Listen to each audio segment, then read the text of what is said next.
नमस्कार, स्वागत है आपका जानकारी मन 24/7 पर, जो कि मेरा यूट्यूब चैनल है। आप उसे लाइक करें, सब्सक्राइब करें। आज एक बहुत ही मजेदार खबर पर बात करनी है। आपको सभी को पता है कि डोनाल्ड ट्रंप चाइना के ट्रिप पर थे, और चाइना में जो तस्वीरें आ रही थी, ऐसा लग रहा था सब कुछ चंगा है। मोदी जी और जी जिनपिंग में, और मोदी ट्रंप साहब ने तो ये तक कह दिया, sorry not Modi, Donald Trump और जिनपिंग के बीच में सब कुछ अच्छा है। जो तस्वीरें आ रही थी, डोनाल्ड ट्रंप ने जी जिनपिंग को अपना दोस्त बताया, लॉन्ग स्टैंडिंग पार्टनर बताया। लेकिन कभी आपने सोचा कि पर्दे के पीछे जो अमेरिकन मीडिया गया था, जो अमेरिका से सिक्योरिटी टीम्स गई थी डोनाल्ड ट्रंप को सुरक्षित रखने के लिए, उनके बीच में किस तरीके का तनाव, किस तरीके का टेंशन, ये खबरें आपको उन तस्वीरों में नहीं मिली।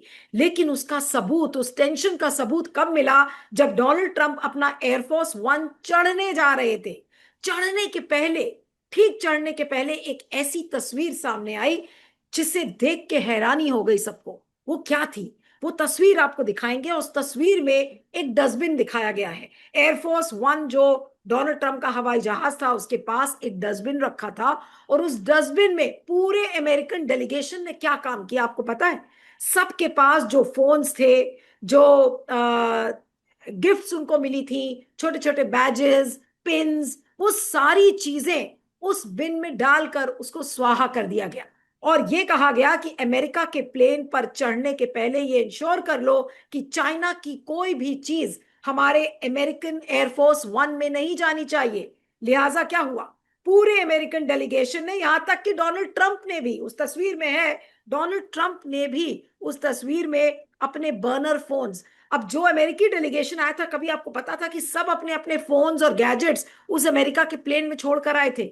जो एयरफोर्स वन डोनाल्ड ट्रंप को लेकर आया था, उस ही प्लेन में उन्होंने अपने सारे डिवाइसेस उसको ऑफ करके और उसी प्लेन में छोड़ दिया था। डर क्या था? कहीं उनकी जासूसी ना हो जाए, एस्पियोनाज का डर था।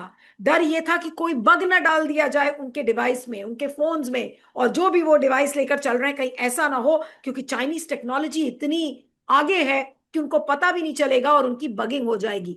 इस डर के चलते अमेरिकी प्लेन से उतारा ही नहीं पूरे अमेरिकन डेलीगेशन ने, यहां तक कि डोनाल्ड ट्रंप ने भी बर्नर फोन का इस्तेमाल किया। बर्नर फोन वो होता है जब आप उसको टेम्पररीली इस्तेमाल करके, आपने फिल्मों में देखा होगा, फिक्शन फिल्म्स में ये बहुत होता है कि अरे हमने थोड़ी देर बात किया और बात करके उस फोन को दो टुकड़े कर दिया और उसको उठाकर फेंक दिया। यही चीज डोनाल्ड ट्रंप और उनके पूरे डेलीगेशन ने किया।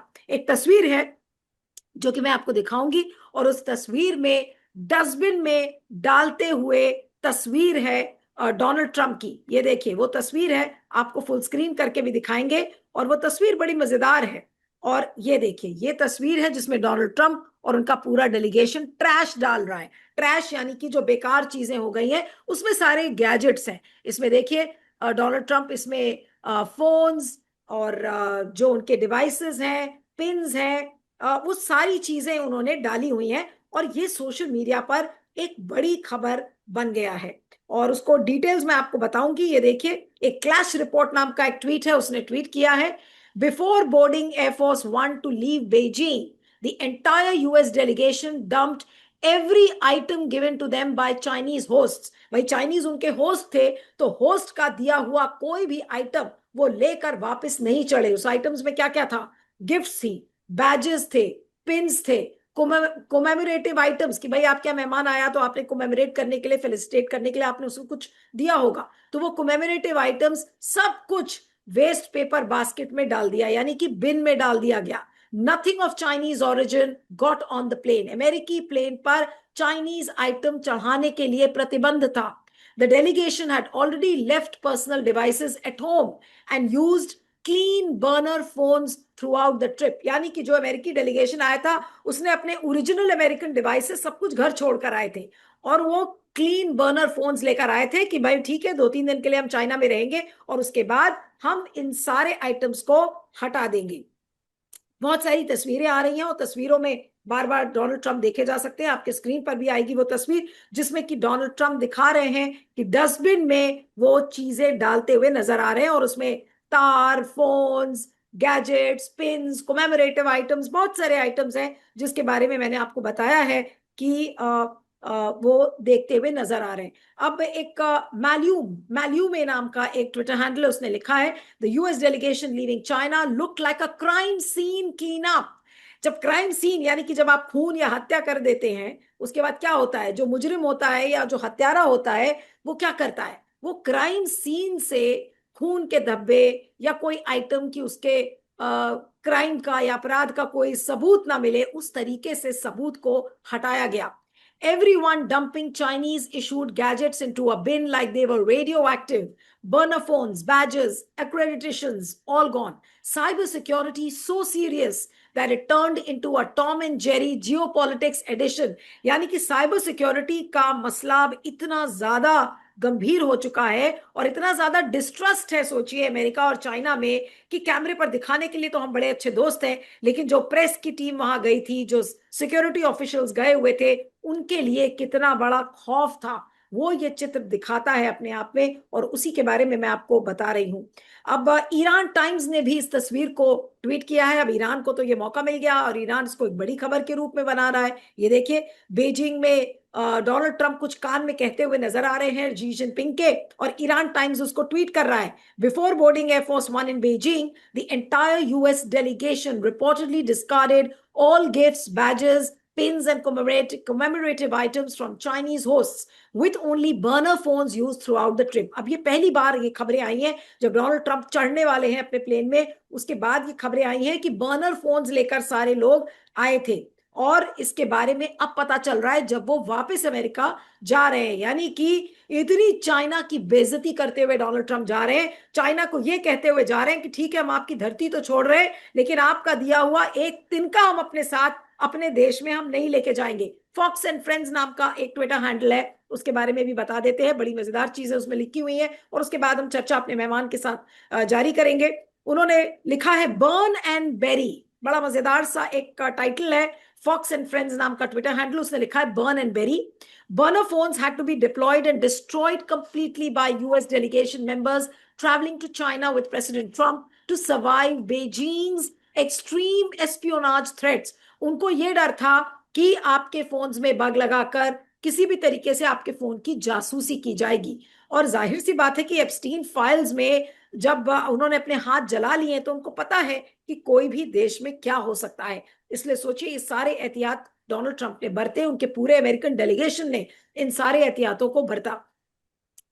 फिर AINS लियर हार्ड टी नाम का उनको फॉक्स एंड फ्रेंड्स ने टैग किया है और लिखा है I have sources that are on the plane, यानी कि प्लेन के, अमेरिकी प्लेन के ऊपर कुछ सोर्सेज थे जो इनके साथ टच में थे, और उन्होंने लिखा है कि I have sources that are on the plane, they had to leave their American phones, turn them off, they did not take them into China, और if they did they left them on the planes. अगर वो लाए भी थे America से, तो अमेरिकी delegation ने वो अपने सारे फोन्स और डिवाइसेस प्लेन के अंदर ही छोड़ दिए थे। All the Americans were using burner phones and they had to destroy them and leave them in China. They don't want anything that belongs to the Chinese on that plane because they could be bugged. There could be spies. The security was so tight, apparently, at the hotels and in their rooms. ये सारी खबरें अब आ रही हैं। अब एक NDTV ने एक स्टोरी की है, उसमें भी कुछ खबरें आ रही हैं और मैं उसको थोड़ा सा पढ़ना चाहती हूँ। एनडीटीवी की वेबसाइट की ये स्टोरी है, एनडीटीवी वर्ल्ड की। Nothing from China allowed, team Trump dumps Chinese passes burner phones. वही जो खबरें सोशल मीडिया पर है उसको उन्होंने थोड़ा सा और डिटेल में लिखा है और मैं थोड़ा सा पढ़ देती हूँ। Trump's delegation departed Beijing on Friday, collecting and binning all Chinese issued materials from press passes to burner phones at the bottom of the aircraft stairs. यानी कि जो हवाई जहाज पे जब आप चढ़ते हैं और नीचे जो जहां पे सीढ़ी लगी होती है जिसमें आप चढ़ के प्लेन में जाते हैं, वहीं पर ये वेस्ट पेपर बास्केट डाला हुआ था। All the materials handed out by Chinese officials during President Donald Trump's visit to Beijing were discarded by US staff and traveling press before they boarded Air Force One on Friday. Emily Goodwin white house की correspondent है, वो भी साथ में चल रही थी और उन्होंने न्यूयॉर्क पोस्ट के लिए डिस्क्राइब किया है अपने ट्विटर हैंडल पर। और देखिए इसी स्टोरी में है एनडीटीवी वर्ल्ड के, उन्होंने क्या लिखा है। She describe the scene on X, उसको मैं कोट कर रही हूं। American staff took everything Chinese officials handed out, credentials, burner phones from W8 staff, pins for delegation, collected them before we got on Air Force One and threw them in a bin at the bottom of the stairs. Nothing from China allowed on the plane, she wrote. White House press pool confirmed the account, adding that items collected and discarded, including press credentials, burner phones issued to White House staff, and delegation pins. While Trump and Chinese President Xi Jinping kept up a cordial front on camera, relations between American and Chinese press and security teams were far more strained behind the scenes during the high stakes summit. Takeaways from the Trump Xi summit. अब ये देखिए, एक जगह और भी गड़बड़ हुआ है. सीक्रेट सर्विस एजेंट जो अमेरिका का था, उसको एक चाइना के मंदिर में ब्लॉक किया गया. एनडीटीवी वर्ल्ड की स्टोरी से मैं आपको पढ़ रही हूं. ये देखिए. At one point, during Trump's meeting with Xi at Beijing's Temple of Heaven, a US Secret Service agent accompanying the press pool was prevented from entering the site because he was carrying a firearm. उसके पास कोई हथियार था, इसलिए उसको temple of haven में जाने नहीं दिया. Standard practice under American presidential security protocol. Tensions also flared up at the time of departure. Chinese officials initially barred the press pool from joining the presidential motorcade. US aides traveling with the press eventually pushed through security to get reporters through. US news outlet The Hill reported chilling reporters present there. और ये पहली बार ऐसा नहीं हुआ है. This is not the first time the friction of this kind has surfaced during a US presidential visit to China.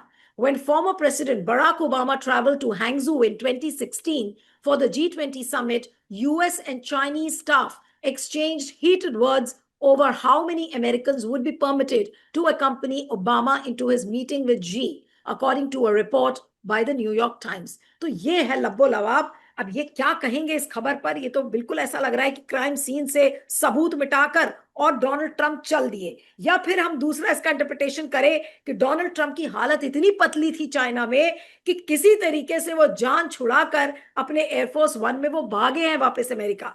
आज इसी को हम इंटरप्रेट करने की कोशिश करेंगे. हमारे साथ independent media analyst Siddharth Sharma है. Siddharth, thank you so much for joining. क्या कहा जाए इस खबर पर? बहुत सारे ट्वीट्स और डिटेल्स अब आ गए हैं. बिल्कुल ऐसा लग रहा है कि जो एक उस ट्विटर यूजर ने लिखा कि क्राइम सीन को साफ करके और डोनाल्ड ट्रंप बिल्कुल उड़नछू हो गए अमेरिका. जी बड़ा रोचक वाकया हुआ है, बड़ा मजेदार वाकया हुआ है। और आपने जिस तरह से इसको सिलसिलेवार समझा दिया, इसका मतलब एक ही निकलता है कि अमेरिका आज की तारीख में चीन की टेक्नोलॉजी से, चीन की ताकत से बहुत ज्यादा डरता है। ये ऐसे ही हुआ कि जैसे आप मुझे अपने कार्यक्रमों में बुलाती हैं, इसका मतलब आप, हाँ, आपके कार्यक्रम में हम जनगण मन के चैनल पर आते हैं, इसका मतलब हमारे आपके कार्यक्रमों में एक दूसरे के साथ भेंट होती है। मान लीजिए आपने किसी दिन मुझे अपने घर बुलाया और मैं खाने पर, और मैं आते समय अपना फोन भी छोड़ दूं, अपना कलम भी छोड़ दूं, अपना घड़ी भी छोड़ दूं, इसका मतलब ही है कि मैं डर डर के आपके घर में आ रहा हूं। मुझे डर है कि आप इतने ताकतवर हैं कि मैं आपके घर में आके बैठूं और जब तक मैं जाऊं तब तक हो सकता है मेरा फोन हैक हो जाए, मेरी घड़ी छिन जाए, मेरी कुछ भी हो जाए। इसका मतलब ये बिल्कुल स्पष्ट हो रहा है कि पूरा का पूरा अमेरिका और ट्रंप प्रशासन जो है वो चाइना की टेक्नोलॉजी से, चाइना की ताकत से इतना ज्यादा डरता है कि पहले तो घर से निकलते समय फोन नहीं ले जाता, पहले तो घर से निकलते समय फोन नहीं ले जाता। और दूसरा, जब वो चाइना में विजिट करता है तो कहीं पर भी आप किसी से मिलने जाते हैं तो कुछ ना कुछ वो आपको छोटे मोटे गिफ्ट वगैरह दे देते हैं। वो भी आपको किसी ने कलम दे दिया, आपको किसी ने एक बैच दे दिया, किसी ने एक मेमोरेबिलिया, एक यादगार, एक कोई जो सिक्का दे दिया। सब चीजों को अगर वो फेंक के जा रहे हैं, इसका मतलब वो सोचिए, अमेरिका अपने आप को जो दुनिया का सबसे बड़ा सुपर पावर कहता है, वो चीन से इतना डरता है कि चीन का दिया हुआ गिफ्ट भी ले जाने की हिम्मत इनकी नहीं हो रही है। इसका मतलब ये बता रहा है कि अमेरिका आज की तारीख में बहुत ही ज्यादा डरा हुआ है। और उसका कारण सीधा सीधा है, आपने पूरा लबोलुआ बता दिया। मैं उसके कारण में जाता हूँ, उसके अंडरलाइंग रीजन में जाता हूँ कि ट्रंप जो है ना, वो दुनिया को आज, कल और परसों में देखते हैं, उसके आगे वो दुनिया को देखते नहीं है। उनका आज का मतलब है रूस से अमेरिका का बचाव। उनको लगता है रूस उनके आज पर सबसे ज्यादा खतरा है, इसलिए उन्होंने ग्रीनलैंड वगैरह को लेने की बात की थी, कनाडा को अपना 51वां राज्य बनाने, अपना राज्य बनाने की बात की थी, क्योंकि वो चीन के हमले से, मेरे रूस के हमले से डरता है। उनको आज की वर्तमान उनकी जो खतरा उनको ट्रंप साहब को लगता है वो रूस है। इसी वो और ये काम रूस करता है, लेकिन वो रूस ने इस मामले में उनको पूरी तरह से निष्क्रिय कर दिया है। इसलिए आप देखिए जी जी ने ये क्या कहते हैं पुतिन साहब के बारे में, ये हमारे वाले प्रधान जी के बारे में तो बार बार बोल देते हैं कि वो उनका मैं करियर खराब कर दूंगा। दुनिया भर के दूसरे राजनेताओं के बारे में, फ्रांस के राष्ट्रपति के बारे में, मैक्रोन के बारे में बोल देते हैं कि तुम्हारी पत्नी तुमको मुंह पर मारती है। ये वो अंड अंड बंड बहुत बकते रहते हैं दूसरे राज्य नेताओं के बारे में, लेकिन पुतिन साहब के बारे में कभी हल्की बात नहीं करते। इसका मतलब वो आज की तारीख में जो उनको लगता था रूस उनका उनके लिए खतरा है, रूस उनसे भारी हो गया, इसीलिए वो रूस को इज्जत देना शुरू किए। दूसरा, पुतिन साहब दुनिया को देखते हैं कल के मामले में। कल का मतलब उनको लगता है कि कल दुनिया के तेल कल की दुनिया चलने वाली है तेल से, इसीलिए दुनिया का तेल मुझे कब्जा करना है। इसीलिए उन्होंने वेनेजुएला पर कब्जा कर लिया और वही कारण से ईरान में भी घुसे। और तीसरा, उनका जो ट्रम्प साहब का मानना है कि आने वाला परसों, मतलब कल के बाद जो परसों आने वाला है, उसमें सेमीकंडक्टर का बहुत महत्व होगा। क्योंकि सेमीकंडक्टर एक ऐसा चीज होता है कि हमारे आपके मोबाइल से लेके मिसाइल तक सब जगह लगता है। और लेकिन दिक्कत यह है कि सेमीकंडक्टर के अंदर जो रॉ मटेरियल लगता है वो रेयर अर्थ लगता है, और दुनिया का 80% हिस्सा रेयर। वो ये बात तो हम लोगों ने इसके पहले भी कई बार कार्यक्रम में किया है सिद्धार्थ, लेकिन जो सवाल उठता है कि इतना बड़ा डेलीगेशन लेकर डोनाल्ड ट्रंप गए थे, सारे बिजनेस हॉन्चोस उनके साथ ट्रैवल कर रहे थे, और अगर किसी भी बिजनेस हॉन्चो ने चाइना के ऊपर विश्वास नहीं किया, यहां तक कि अपने फोन्स भी कोई नहीं लेकर आया, बर्नर फोन्स लेकर सब आए थे, तो एक ऐसे देश के साथ बिजनेस क्या करेगा अमेरिका? और जाते वक्त सब तोड़ फोड़ कर और डस्टबिन में डालकर और चलते बने सब लोग, आपको लग रहा है कि कोई बिजनेस कर पाएगा चाइना के साथ, जब इतना बड़ा ट्रस्ट डेफिसिट है जिन दो देशों के बीच में? और चाइना का मुझे नहीं पता, लेकिन अमेरिका अगर इस तरीके से कर रहा है कि अपने बर्नर फोन्स को फेंक कर जा रहा है कि भाई उन्होंने इस्तेमाल कर दिया, कोई चाइनीज चीज वो अब लेके नहीं जाएंगे, ये क्या दिखाता है? और इस पूरे ट्रिप का मकसद क्या था? अगर इसी तरीके से डोनाल्ड ट्रंप को चंपत होना था, तो ऐसा लग रहा है कि डर के और बिल्कुल वो पैर अपने उल्टे पांव भागे हैं डोनाल्ड ट्रंप। देखिए, ट्रम्प साहब के साथ जो डेलीगेशन गया था वो कोई छोटा मोटा डेलीगेशन नहीं था। उसमें एनवीडिया से लेके इलॉन मस्क से लेके जो दुनिया के टेक्नोलॉजी के मामले में दुनिया के सबसे बड़े दादा हैं, सबसे बड़े मास्टर हैं, जो खुद अमेरिका में उनकी फैक्ट्री है, उनके पास ऐसी चीजें हैं जो कि दुनिया में कोई नहीं बना सकता। तो उनको अपने ऊपर इतना आत्मविश्वास नहीं था, उनको अपनी चीजों पर इतना आत्मविश्वास नहीं था, उनको अपनी बनाई हुई टेक्नोलॉजी पर इतना विश्वास नहीं था कि वो चीन में जाएगा और चीन उसको क्या कहते हैं वो उसको हैक नहीं कर लेगा। इसीलिए वो सारी चीजें, सोचिए इलॉन मस्क जैसे आदमी के पास तो हमारे आपके जैसा फोन है, वैसा फोन तो होगा नहीं। उनके पास तो कोई 8th जनरेशन का फोन होगा जो कि अभी तक बाजार में नहीं आया होगा उनके पास, क्योंकि वो फोन की कंपनी चलाते हैं। एनवीडिया जैसी कंपनी है, ये एप्पल जैसी कंपनियों के सीईओ गए थे जो कि दुनिया भर को टेक्नोलॉजी देते हैं। वो अपनी टेक्नोलॉजी पर उनको इतना भरोसा नहीं था कि वो टेक्नोलॉजी वो लेके चाइना में जाएं। इसका मतलब ये है कि इस मामले में अमेरिका को चाइना से डर लगता है। यहाँ पे व्यापार की बात ही नहीं है। ये तो केवल और केवल ट्रंप साहब चीन जाते समय व्यापारियों को साथ में इसीलिए लेके गए, क्योंकि वही मैं वहीं पर आ रहा था, क्योंकि आने वाले परसों में, क्योंकि अमेरिका को पता है कि मोबाइल से मिसाइल तक सेमीकंडक्टर की जरूरत पड़ती है। सेमीकंडक्टर के लिए जो रॉ मटेरियल है वो रेयर अर्थ 80% चीन के पास है। वो सेमीकंडक्टर जब फिनिश्ड गुड्स बन के कंप्यूटर चिप बनता है वो ताइवान के पास है। तो चीन के पास इतनी ताकत है कि हमें पुतिन साहब से ये टक्कर नहीं ले सके, उनका आज वो हार गए। ईरान के तेल पर कब्जा नहीं कर सके, कल से भी हाथ धो दिया। अब दूध का जला छाछ भी फूक फूक कर पी रहा है, इसीलिए चाइना की टेक्नोलॉजी से ये डर रहे हैं। चाइना के पास जाना इनकी मजबूरी थी, क्योंकि हॉर्मुज में ये फंसे हुए हैं। हॉर्मुज में फंसे हुए हैं, इनका आज जा चुका है, इनका कल जा चुका है, परसों जिस जो चाइना के हाथ में है उसके सामने इनको जाना पड़ रहा है। बीते हुए कल में जो क्या कहते हैं ईरान ईरान ने हॉर्मुज पर कब्जा किया उससे छुड़वाने के लिए। तो एक तरह से इस पूरे के पूरे प्रकरण में ट्रम्प साहब एक हारे हुए प्यादे के तरह चीन के सामने गए। इसीलिए वो उनको संकेत दे रहे थे चीन को कि देखो मैं युद्ध हारे भले हार हुए, चुका हूं। आपने सही शब्द इस्तेमाल किया कि हारे हुए प्यादे की तरह गए और चूहे की तरह भागते हुए निकल गए चाइना से। हाँ, मैं वहीं आता हूँ। जो बीच में जो हुआ तब तक हारा हुआ प्यादा चाइना पहुंचता है, लेकिन वो दिखा रहा है कि भले मैं क्या कहते हैं विश्व पटल पर हार चुका हूँ, ईरान का युद्ध हार चुका हूँ, ये पुतिन के सामने मैं सरेंडर कर चुका हूँ, चीन के सामने भी मैं एक तरह से टेक्नोलॉजी में अपना फोन अपने घर पर छोड़ के आपके यहाँ बिना फोन के आ रहा हूँ, इसका मतलब मैं टेक्नोलॉजी के मामले में भी आपसे हार गया हूँ। लेकिन आज की तारीख में भी अमेरिका में जितने भी बड़े बड़े व्यापारी हैं वो सब मेरे साथ खड़े हैं, इसीलिए मैं देखिए आपको लेके आया हूँ। ये संदेश दे रहे थे कि कम से कम मेरे ऊपर इतनी कृपा करो, ये मत सब, मैं बहुत कमजोर हो चुका हूँ, दुनिया में बहुत कमजोर हो गया हूँ, लेकिन अमेरिकी अर्थव्यवस्था में अभी भी मेरा थोड़ा बहुत चलता है। देखो मेरे साथ कितने अच्छे अच्छे बड़े बड़े सारे पैसे वाले दोस्त हैं, जिस तरह से हमारे वाले प्रधान जी भी कहीं जाते हैं तो साथ में अदानी को लेके चले जाते हैं। वो संदेश क्या देना चाह रहे हैं कि देखिए भारत का सबसे आज बड़ा तो उद्योगपति हमारे का ताकत प्रधान जी मेरे को भी पास है। सबक मिल गया होगा कि अब कम से कम एप्स्टीन अगर फाइल्स में उनका नाम है या पता चल गया एप्स्टीन को, तो कम से कम डोनाल्ड ट्रंप की तरह बर्नर फोन्स तो लेकर जाएं। पूरा जो मोदी अब जी का वो क्या लेके, डेलीगेशन है वो भी लेके जाएगा बर्नर फोन, और जिस देश से लौटेगा वहां की कोई भी गैजेट नहीं लेकर आएगा। क्या ये हर काम हर पीएमओ जो करता होगा या हर प्रेसिडेंशियल ऑफिस करता होगा इसी तरीके से, या केवल ये चीज अमेरिकी प्रेसिडेंट के साथ ही दिखती है? नहीं ये चीज आपने इससे पहले इतनी अजीबोगरीब हरकत होते हुए, ट्रम्प साहब तो रोज कहीं ना कहीं आते जाते रहते हैं, कभी वो यूक्रेन पहुंच जाते, कभी तो इस तरह का ये अपनी, कभी नहीं आया, ये तो बिल्कुल। कभी नहीं कहा। तो इसका मतलब ही है कि यहाँ पर चीन से ये पूरी तरह से डरे हुए हैं। ये चीन के सामने दो कारणों से गए थे। एक कारण तो ये कि भैया किसी तरह हॉर्मूज के चक्रव्यूह में जो ईरान ने मुझे फंसा दिया है तुम उसमें से निकालो। और दूसरा उससे हाथ जोड़ने गए थे, जो कि उन्होंने, ट्रंप साहब ने ये यात्रा खत्म होने के बाद बोल भी दिया, और उन्होंने शी साहब को, मतलब शी जिनपिंग को पूछा भी कि सर ताइवान के बारे में आपका क्या ओपिनियन है, क्योंकि ताइवान एक छोटा सा टापू है, चीन से केवल 60 किलोमीटर दूर है, और वो वहां पर अपने आप में एक अलग व्यवस्था है, मतलब वो लोकतंत्र है। चीन कहता है कि वो हमारा है।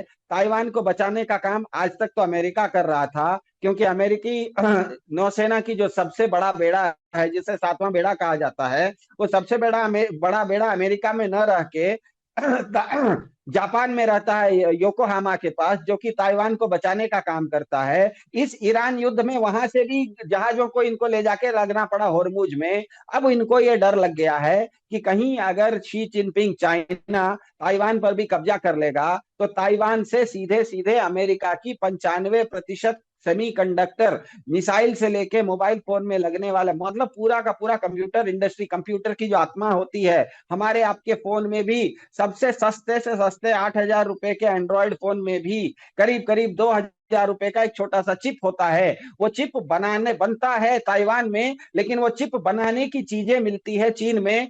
चीन ताइवान के अलावा दुनिया में ये पूरा का पूरा मोनोपोली चीन और ताइवान के पास है। तो ये कहीं चीन ताइवान को न ताइवान पर कब्जा कर ले और उसके चलते अमेरिकी पूरी की पूरी अर्थव्यवस्था डूब जाए, न डूबे, इसीलिए वो शी जिनपिंग के सामने हाथ जोड़ के गए थे कि देखो भैया अमेरिका का सारा व्यापारी मेरे साथ है, मैं तुम्हारे साथ व्यापार करने के लिए तैयार हूं, किसी भी तरह से आओ, मुझे मुझे पैसा देके बचाओ। लेकिन शी जिनपिंग ने बहुत समझदारी से काम किया, बहुत अच्छे से उनका स्वागत किया, उनका सत्कार किया, जिसे इंग्लिश में हॉस्पिटैलिटी कहते हैं।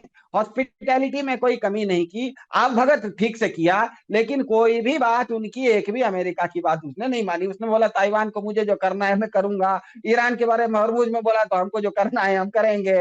तो चीन ने कोई भी कमिटमेंट नहीं दिया, क्योंकि चीन को पता लग गया कि ये कमजोर आदमी मेरे पास आया, जब मजबूत तुम हो ही नहीं, तुम कमजोर हो तो तुमसे हम क्या बात करेंगे। तो मेरे ख्याल से ये पूरा का पूरा इसका लब्बो-लुआब ये निकलता है। आपने पूरा का पूरा सिलसिलेवार बता दिया।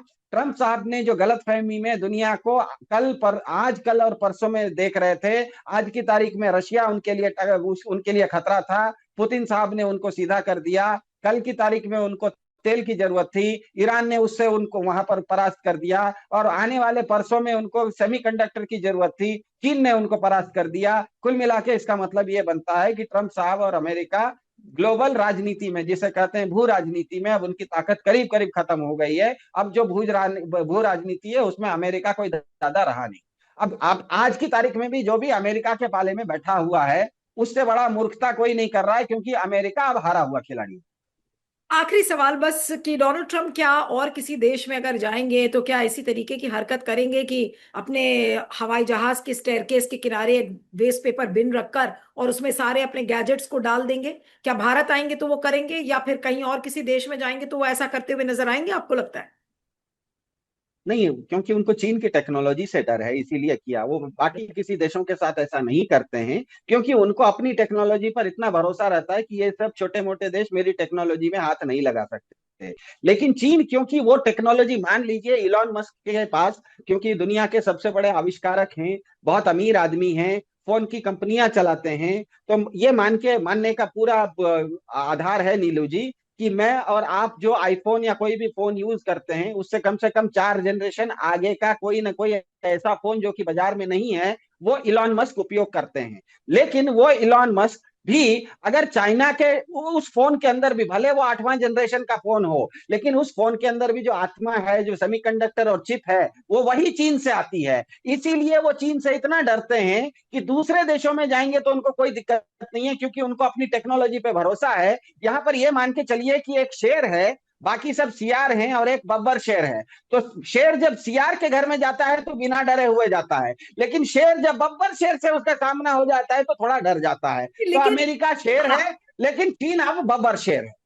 लेकिन इस तस्वीर ने, ये जो तस्वीर हम लोगों ने आपको दिखाई स्क्रीन पर, कि जहां पर डोनाल्ड ट्रंप उस वेस्ट पेपर बिन में सारे गैजेट्स को डालते हुए नजर आ रहे हैं, पूरा अमेरिकी डेलीगेशन काफी चकित कर रहा है वो पूरे विश्व में, और काफी वायरल हो रही है, बहुत सारे लोग उस पर लिख रहे हैं। आज लोग क्यों स्तब्ध हैं इस पिक्चर को देखकर, इस तस्वीर को देखकर? आज पूरा विश्व बिल्कुल सरप्राइज्ड क्यों है, भौचक्का है कि अरे भाई ऐसा भी होता है। मुझे लग रहा है मोदी जी भी भौचक्का हो गए होंगे इस तस्वीर को देख के कि भाई अब क्या करें, अब तो अपने फॉरेन ट्रिप पे जाना होगा तो क्या करना होगा, ऐसा अगर हमें छुपाना है या किसी टेक्नोलॉजी पर किसी के ऊपर नहीं विश्वास करना। आई एम श्योर हमारे प्रधान जी को तो ये सब चीजें स्ट्राइक नहीं कर रही होंगी, और जो उनके लेजर मंत्री हैं उनको भी स्ट्राइक नहीं किया होगा। अजीत डोवल जो नेशनल सिक्योरिटी एडवाइजर हैं उनको भी शायद ये चीज स्ट्राइक नहीं की होगी। भौचक्के तो हो गए होंगे इस तस्वीर को देख के सब। देखिए, 60 दिन पहले दुनिया को एक और बहुत भौचक्के हुए थे।